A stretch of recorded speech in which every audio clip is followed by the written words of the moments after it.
di ba tumingin ka sa dinadaanan mo? Bakit init ng ulo mo? Ipares lang naman tayo na nito. Mga wala talikuran? Batot ka! Ayan, ha? Nananagilan ako, di ba? Alam mo? Ay! Tama na yun, bata lang yan. Girls! Bastos tong bata eh. Hoy, tama na! Hoy, iya ka. Anak ko, sinadamay mo. Pagdating sa anak ko, wala akong sinasanto. Sinadamay mo? Girl, ha? Tama na.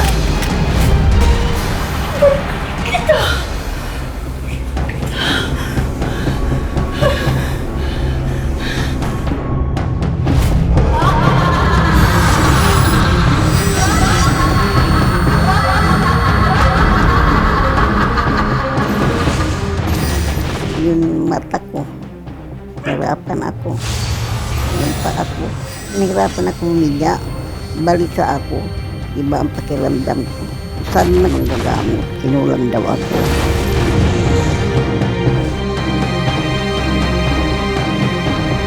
Tulad ng lahat ng ina, walang inuurungang laban si Teresa para sa kanyang mga anak. Pero paano kung dahil sa tapang na ito, ay siya naman ang mapahamak? Ang simpleng inggit at galit nga pa ay maaring humantong sa isang sumpa.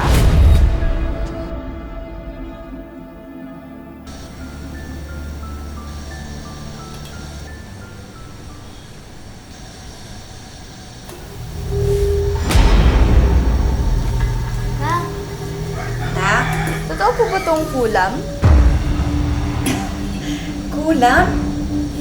Bakit mo naman natanong yan? Pinapa-assign din po sa amin ng teacher namin. Ay nako anak, hindi totoo yung mga kulang-kulang na yan, ano. Gawa-gawa lang yan ng mga walang magawa sa buhay nila. Pero anak, alam mo kung ano yung totoo sa mundong ito? Ano po? Yung mga pangarap ko sa'yo. Sana balang araw, hindi lang puro noodles yung kakainin natin. Sana balang araw, nakapagtapos ka ng pag-aaral mo. At sana balang araw, mayaman tayo. Talaga po, Ma? Oo. Kaya nga pinagbubutihan ko yung trabaho ko sa factory para balang araw mag-promote ako.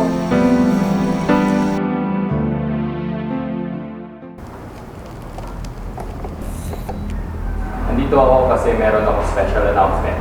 As you all know, sina Teresa at Cristel ang dalawa sa pinakamagagaling na staff natin dito sa planta. Kaya naman, isa sa kanila ang pipiliin ko bilang bagong supervisor nyo. Sir, totoo po yan? Sir, talaga ba? Yes. So, good luck. Sir, salamat po.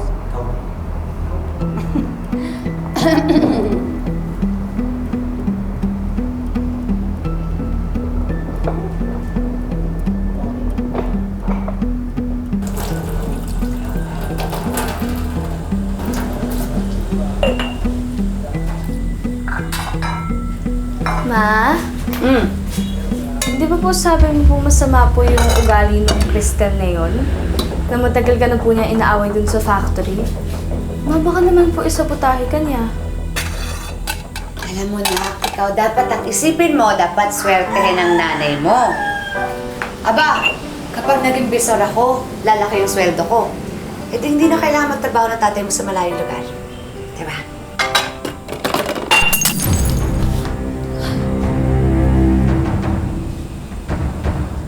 Bakit anak? Mama, kasi po di ba malas daw po kapag nakabasag ka? May mangyayaring masama daw po sa'yo? Anak, ikaw talaga. Nung nakaraan, sabi mo, mangkukulam. Ngayon naman, pamahiin. Aba, nasusobrahan ka na ata kakapanood mo ng TV niyan. Sabi ko naman sa'yo, di ba, hindi totoo yung mga pamahiin na yan. At lalong hindi totoo yung mga mangkukulam. Mabuti pa kunin mo na yung walis sa taspan para malinis natin to. Mamaya, mabubog pa tayo. Sige po, Ma.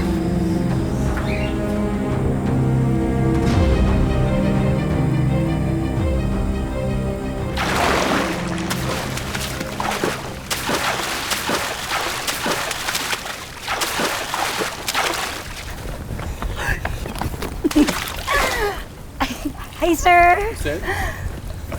Ano ginagawa niyo dito? Paano kayo nakapasok sa bahay ko? Sir, pinapasok kami ng mga maids. Maganda naman daw kasi kami, tsaka hindi kami mukhang magnanakaw. Sir, kasi dinala ko lang yung mga papeles na kailangan mong pirmahan.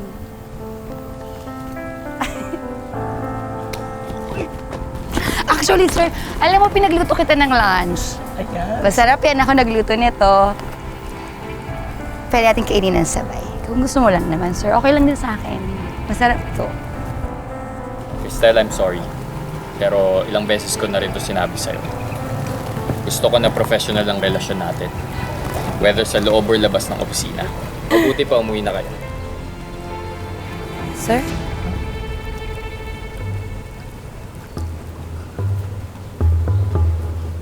Puwis. Girl, mukhang hindi ka naman kasi type ni sir. Diba? Matagal mo na siyang hinaharot. Parang wala pa nag-effect. Hindi tayo. Ano kumain? Hindi pwede. Ay, hindi pwede. Ang damot mo naman. Hindi ka po pwede. Kayo na to. Kayo ma. Sige, lakasan mo pa. Saan mo nakuha yan? Kasi nga, di ba yung lola ko, pag umuwi galing probinsya, eh, siyempre marunong yun sa mga gayo-gayo, may mga kulang-kulang. Eh, siyempre nagpaturo ako. Siya gumawa. Girl, desperada ka na. Ako, desperada. Hindi ako desperada, no? Madiskarte lang ako mautak. Kaya yung promotion na yan, at si Sir Lander, makukuha ko yan. Lalo wala akong gusto na hindi ko nakukuha. Naiintindihan mo? Excuse me na.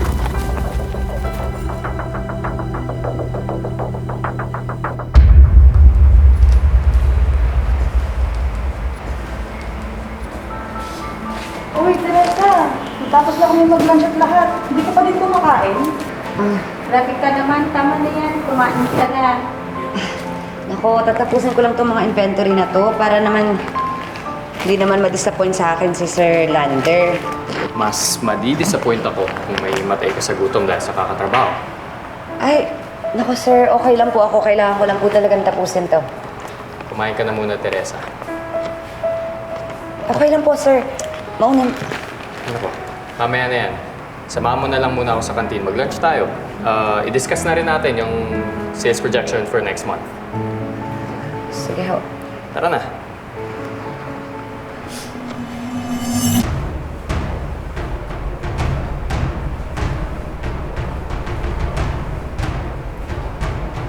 Ay, may pagpa-lunch with the boss. Si Sir Lander ang nag-invite ha. Mukhang nauumusan ka na, Cristel. Hindi ako papayag. Hindi ako papayag. Manda sa akin yung text.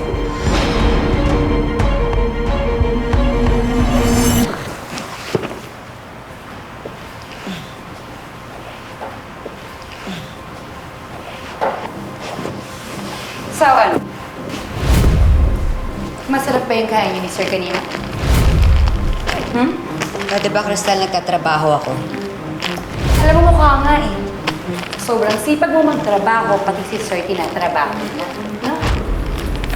Alam mo, sa lahat ng nagtatrabaho dito sa factory, ikaw yung pinakamadumi ang isip. Teresa, hindi mo dumiisip ko. Hindi lang ako tanga, hindi ko nakikita na nilalandi mo si Sir. Pwede ba? May asawa at anak na ako. Nagtatrabaho ako na maayos. Sino niloloko mo nga ako? Teresa, umamin ka nga. Bakit mo nilalandi si Sir? Siguro... letter A? Type mo siya? O baka naman letter B? Gusto mo ma-promote? Ay, baka naman letter C. All of the above. Hoy, mukha ko tatalikuran. Bastos ka! Mas bastos ka. Ako talaga ako pabastos. Kita mo nagtatrabaho ako dito, di ba? Alam mo, ikaw total, mahilig ka naman magmalinis, maligo ka ng sabon. Ba't hindi kaya ikaw ang maligo, ha? Bakit ikaw ang maligo, ha?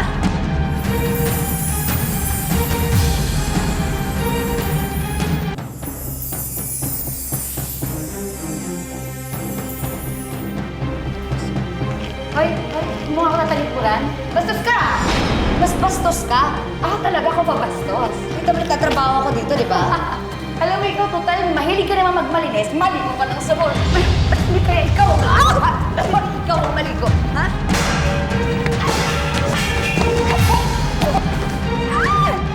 Bitawan mo!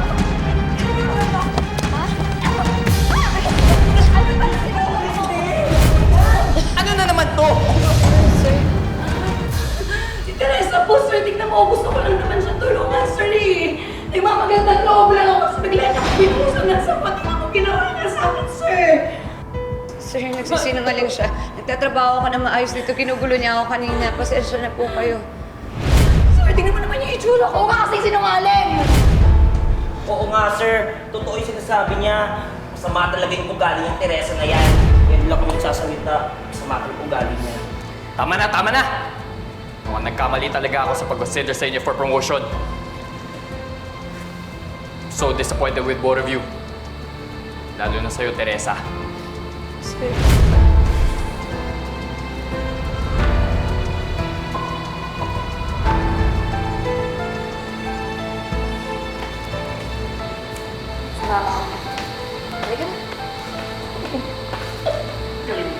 Best actress!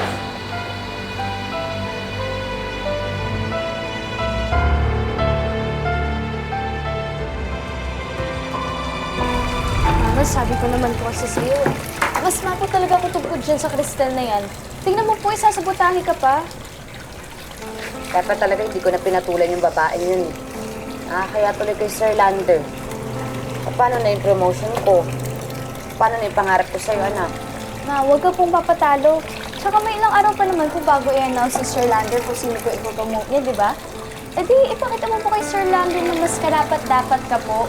Huwag ka pong panghinaan ng loob, ma.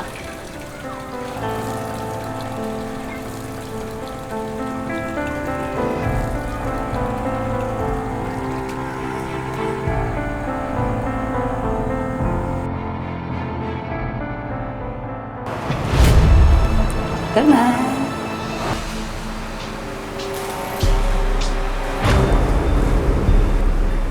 Ano yan? Kayo man na naman? Gusto ka nga maingay. Hindi kayo mato. Ang pasaway dito sa trabaho. Ginawa ng lola ko. Kaya alam mo ba, sure na sure ako na ako mapopromote bukas. Kaya umanda sa akin yung Teresang yan kapag ako na yung bisor niya.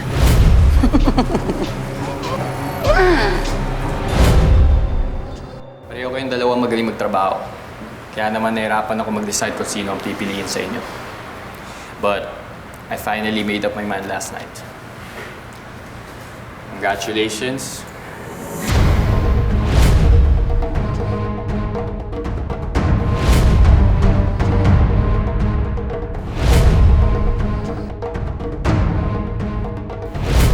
Teresa. Sir, ako po yung na-promote. Yes, congratulations. Sir, bakit si Teresa yung pinili niyo? Ako yung magaling dito, di ba? Ano to? Nagloloko ang patay dito? Cristel, please. Kumalma ka. Huwag mong personalin to. Crystal, nakapag-desisyon na si Sir. Respetuhin naman natin yun. Respeto? Paano i-respeto? Inandaya ka nga. Bakit ano nilalandi mo si Sir? Sumusobra ka na. Bawiin mo yung sinabi mo. Bakit ito? Tama na! Crystal, you shouldn't be talking to Teresa that way. Siya na ang bagong supervisor mo ngayon. Sir, bakit kasi hindi ako pinili niyo? Bakit siya yung pinili niyo? Di ba dapat ako kasi Crystal, matagal na kumalma ako ka. dito? Kaya nga, sir, ano bang problema, sir? Ano bang nagawa ko mali? Gusto mo ba talaga malaman kung bakit siya ang Oo. pinili ko? Sige. Yan yung araw na nag-away kayo. Clearly, ikaw yung nagsimula ng gulo. Clearly, ikaw yung nanugod kay Teresa. How can I promote someone na hindi lang nagsisimula ng gulo, nagsisinungaling pa?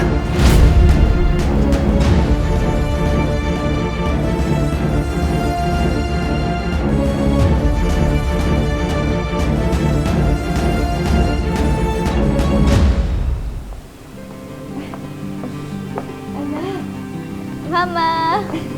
Anong ginagawa mo dito? Hindi na po kasi ako makapaghintay eh.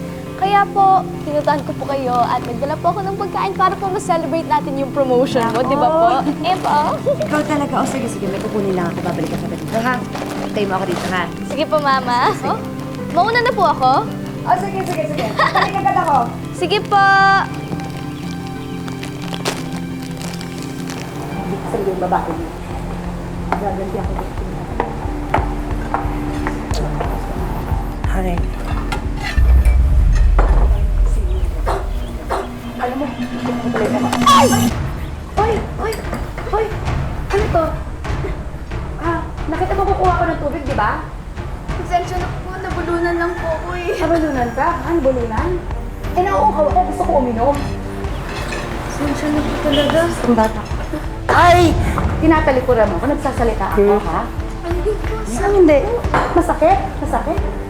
Hindi ba yung masakit? Ito yung masakit, oh. Girl, Bastos tong bata, eh.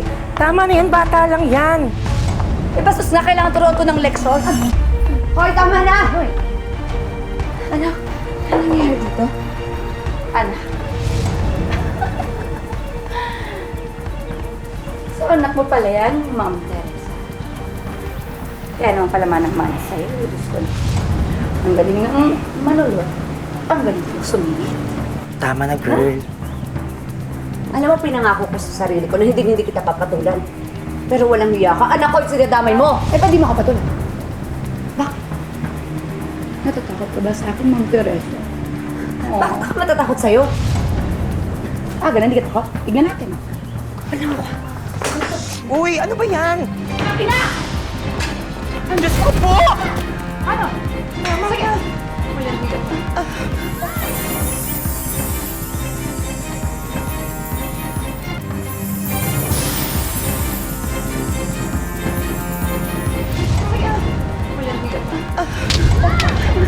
Ama na!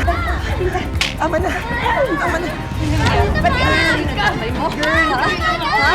Tama na! Girl! Ano yung nangyayari dito? Si Cristel po ako nang nanugot. Ayan yung sinasabi niyo, sir. Sir, hindi po totoo yun, sir. Hindi po totoo yung sinasabi nila.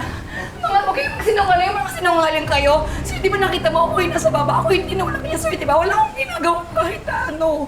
Ako yung biktima dito, sir. Cristel, pwede ba tigilan mo na yung pagsisinungaling mo?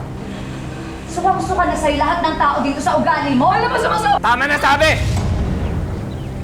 Cristel, umalis ka na dito. Ayoko na makikita kita ulit dito. Sir, bakit ako? Sir, please. You are fired.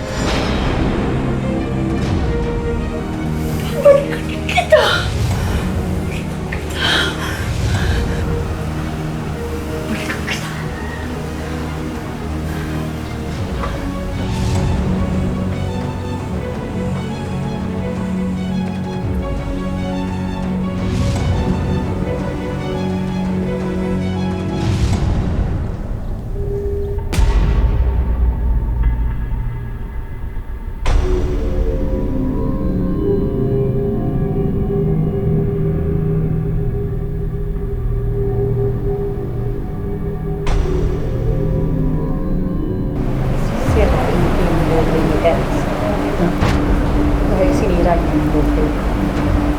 Umanda siya sa akin.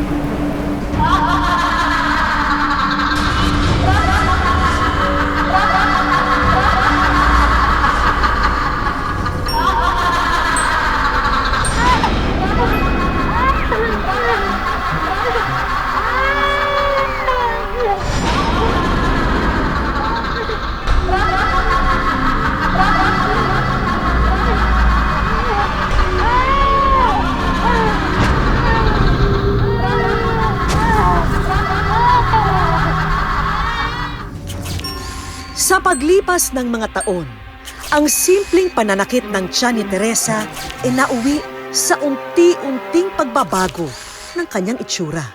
Yung mata ko, hirapan ako. Yung paa ko, hindi ako nahirapan na humiga. Balisa ako, saan na ka manggagamot, kinulang daw ako. Kasi kahit saan namin siya dalhin na doktor, kahit pa inumin ng gamot, walang pagbabago. Parang lalo pa siyang lumalala. Dahil sa kanyang sakit, ang dating pursigido at palabang si Teresa ay nakaupo na lang ngayon sa isang sulok. Masakit, sobrang sakit pagka nagsasabi siya na hirap na ako, hindi ko na kaya. Sobrang sakit bilang anak. Ako, lalo ako. Nasasaktan ako. Umaasa pa rin kami na gumaling siya, gagaling si ma'am. Huwag po kayong bibitaw mga kapuso. Sa aming pagbabalik, aalamin na natin kung ano nga ba ang tunay na kalagayan ni Teresa.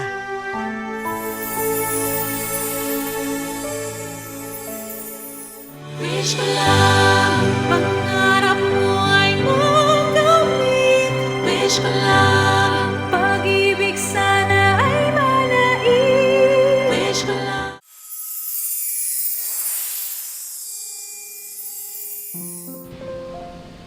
Agad naming dinala si Teresa sa isang espesyalista para sa isang check-up.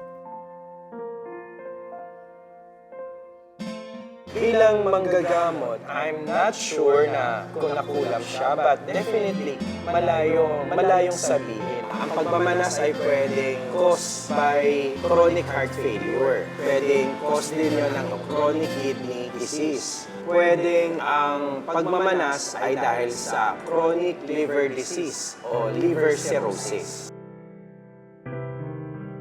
Nalinaw man sa pamilya na hindi kulam ang dahilan ng karamdaman ni Teresa, alam naming higit pa rito ang kailangan nila para makabangon muli.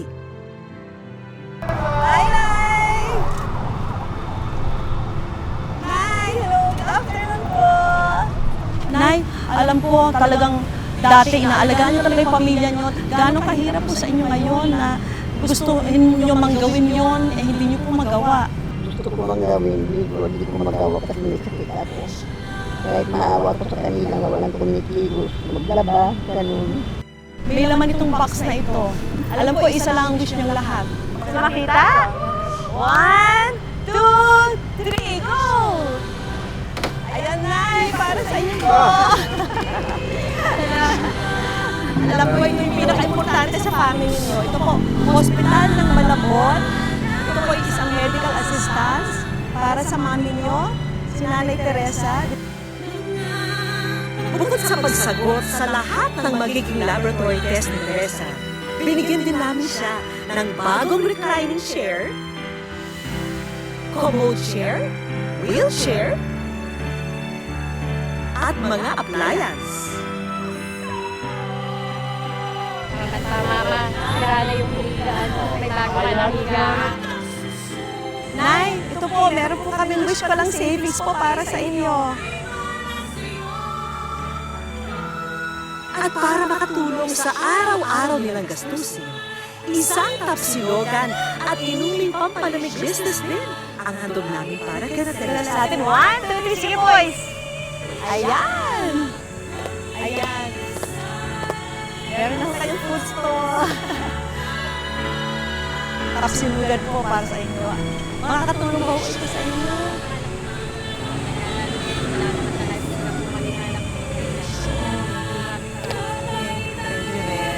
Tapos ito po yung cellphone at yung pocket wifi para makapag-online selling na ho kayo nitong mga products na ito. Napakalaking bagay dahil sa pagbibigay nyo, nabigyan na panibagong buhay si Mama. Tila masamang panaginip man ang pinagdaanan ni Teresa. Pinatunayan nilang walang sakit o sumpa ang makakasira sa kanilang pagmamahalan bilang isang pamilya. Mga kapuso, lagi po natin tatandaan, hanggat hindi tayo napapagod humiling at maniwala, hindi po tayo mapapagod lumaban sa buhay. Ako po si Vicky Morales at ito po ang bagong Wish Ko Lang!